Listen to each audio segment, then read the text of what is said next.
What's up, guys? This is a review to the Miami Heat and the Boston Celtics game 4. The Miami Heat come on top. It was a very, very interesting fourth quarter, to say the least. I'm gonna start with this, guys. These referees need to be investigated. The Tony brothers, whatever their names are, they need to be investigated, because I feel like they were just trying to strong arm the Boston Celtics to a win. They were trying to help the Boston Celtics, guys. Now, I mean, we got the win because we're just a better team. But the fact that they got so many iffy calls at the end of the game and it didn't work in our favor, that raises a lot of eyebrows in the integrity of the NBA and these referees. There needs to be something done about this. Now, I understand the NBA could be on some rigged crap. I understand that shit. I understand certain teams are supposed to make it or whatever, but you can't just single-handedly force a team to get a W like that over some blatant calls. That just ruins the integrity of the NBA. The NFL's worse with that, but then the NBA is right behind them with that garbage. That, you know, when Butler had got the clean swipe, they made it a jump ball, when obviously he got the clean swipe and the ball was out on I think Jason Tatum. Somehow that was a jump ball. That was not a jump ball. That ball was out of bounds off of Jason Tatum, and somehow that was supposed to be a jump ball. I've never seen a call like that in my life. Never. That is supposed to be a turnover, not a jump ball. And then the foul on Kemba Walker, when they said it was a 3, when that was clearly not even a jump shot attempt, and they gave him 3 free throws. That is very iffy, guys. So, ticky-tack fouls like that, and there was other fouls that were very questionable down the stretch. I was like, whoa. Jimmy Butler had an iffy game. I would like to see him attack. And the reason why I'm kind of low energy right now and I'm not high and talking loud or anything, because it's 12 o'clock in the morning and I'm tired. I just got out the gym, did 2 hours of working out in the gym, so I'm kind of exhausted. But I had to bring this video to you guys because I haven't made a preview for this game or a review for the game 3 loss. But even that game, it was some iffy calls. But the whole series has just been iffy calls. But this game, man, they were trying hard to get Boston a W. And I just don't appreciate that as an NBA fan. I'm not even talking from a Heat standpoint. I'm just talking about the integrity of the game. But enough about that. Tyler Hero had a huge game. This is a coming out party for Tyler Hero. My mind was, I was so wrong about this guy. I was completely wrong about Tyler Hero, guys. Completely. That kid has proven me wrong all season long, and especially in the bubble. Jesus. This dude is ready. He is here. Him and Ja Morant and Zion Williams are the 3 main rookies that have just shown out this year. But Tyler Hero to even a more extent, because this is the conference finals, guys.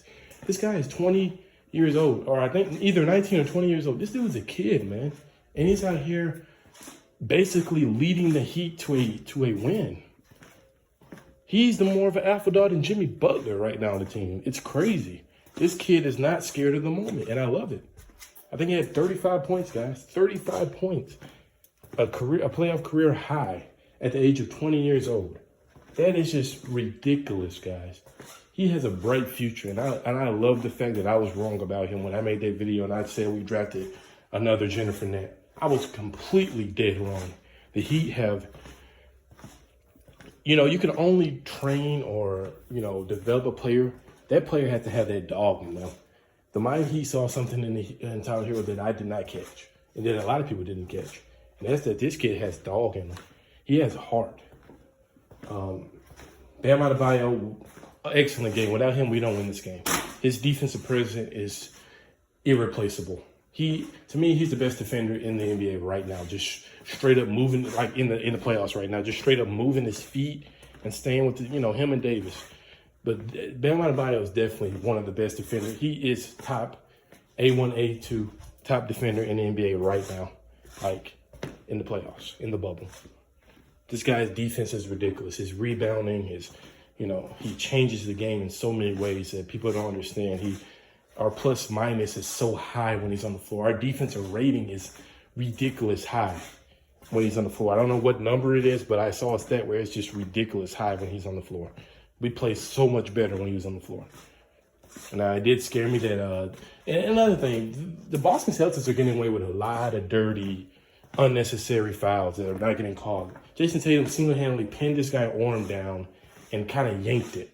And Bam Adebayo, that scared me because Bam Adebayo's arm, he seems like it hurts, like it got dislocated or something. That should have been called. That's unnecessary, roughness. Like, that's ridiculous. You just pinned this guy's arm down and yanked it. You could have dislocated this guy's whole arm, and it was sore or whatever. So it's going to be pretty interesting to see what's up with him on the arm. But that was a dirty play by Jason Tatum. And this is why I passionately hate the Boston Celtics, because they're dirty players. Yeah, but do we got Kelly Olynyk, and he was known for that when he was with Boston? Yeah, but he doesn't play that way no more because we told him how to play right. We taught him how to play right. We don't do ticky-tacky, underhand, dirty bullshit like that when we don't get our way. No, we play professionally with respect, integrity. Boston Celtics have no integrity. They were laughing early on in the series in game 1 and game 2 because they were up by so many things. I'm thinking this is just, they were just going to sweep us. Now look at you. Who's laughing now? Jason Tatum looked like garbage out there. Jaylen Brown is inconsistent. Kemba Walker is inconsistent. Marcus Smart, another guy, is inconsistent. They're all laughing and shit. Now who's laughing? We're up 3-1 in the series. All we have to do on Friday is close it out. That's all you have to do at this point. Just close it out. I don't want to go to a game 6 because anything can happen in a game 6. I don't like game 6, especially when you're the one that's up and then you let them come back. I do not like game 6 because a game 6 can turn into a game 7. Game 6 is very unpredictable. I don't like game 6. I want us to handle our business and end this Celtics team in 5. That means we're going to have a huge game. We got to have a huge game for Goran Dragic. Definitely Jimmy Butler. And I know Tyler Herro's not going to score 35 again. No. So the veterans are going to have to step up big in game 5 to close it out.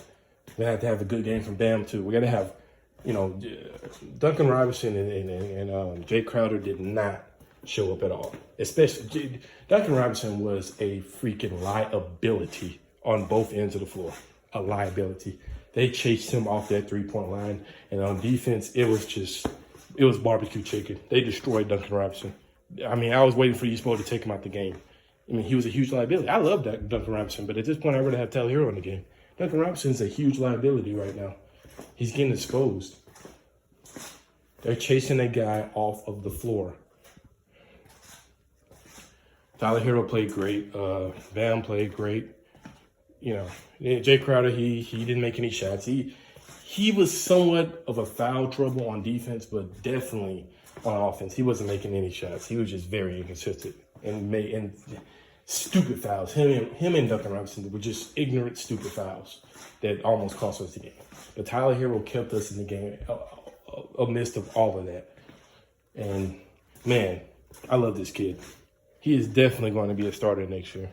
There's no ifs, ands, or buts about it. He's definitely our starting 2-guard next year. This guy has it. He has heart. This is his first year, and he's doing this, guys. This is ridiculous. This guy is poised. He has the mental veteranship of a 30-year-old, like Jimmy Butler said. Just mentally tough, and I love it. This guy is our future. Tyler Herro and Bam Adebayo, the Kentucky boys, are our future. Those guys should be untradeable assets that you can't touch. But all in all, this is a great game, guys. The Miami Heat played excellent. We basically have it all in our hands. All we have to do is close out. At this point, we have to close out. That's all we got to do is close out in game 5. I don't want to go to a game 6 because anything happens in a game 6.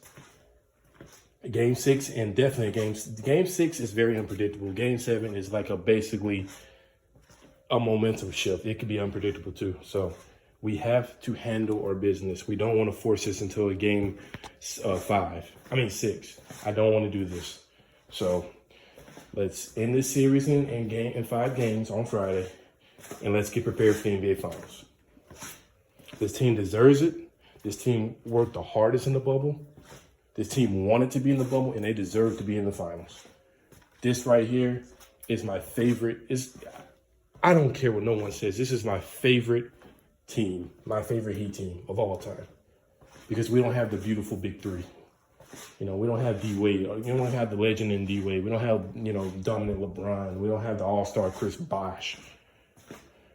We don't have the 06 Shaq and a young D Wade, a Flash. We don't have those guys. We have a guy full of grinders and a team that plays together. And this is why this is my favorite team. Excellent coaching job by Espo. My favorite team, easily. I don't care what no one says. And they could possibly be my favorite championship team if we do it. If we do these things right and we stick to who we are. But you guys tell me what you think. Heat Life for 305 out. Let's get it. Let's get ready for Game 5. Let's handle our business. Like Jimmy Butler said, this is a business trip. Let's finish business in the Eastern Conference Finals. I'll talk to you guys later.